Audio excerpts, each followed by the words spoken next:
Woy, bat nan de sa.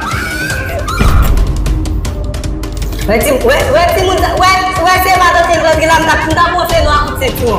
Mwen sa pou vampil. Mwen sa pou vampil.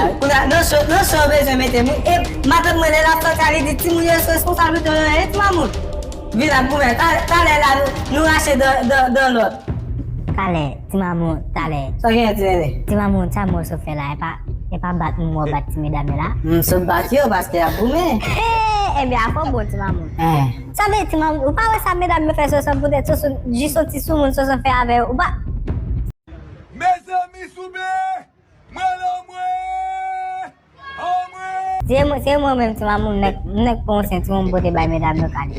Tinene, e va manti nou? Wè si se finisyon wè ba wè, si eni men wap tan ti mamoun, li pa pou nou, mdou pito ponsen ti moun bote bay medame yo kale. Exact le garçon. Allez, what's ça? E va manti Tinene. Hey, les enfants!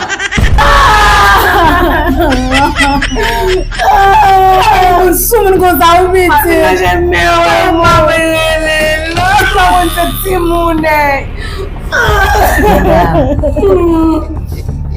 So wap vin chè chè nan jan mwen. Pa kriye ti moun, pa kriye. E nou pa pade nou. Tale. Joun kampe nan tèt 30 lan la.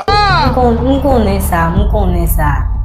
Eskize, men non, nou mette met mwen kout senti moun.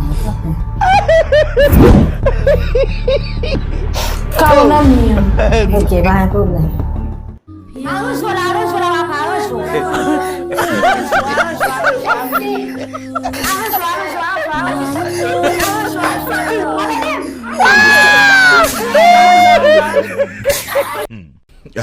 Ou pa ta believe that?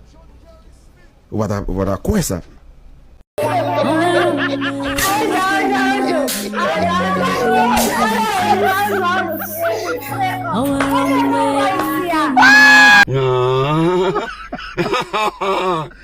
Mbong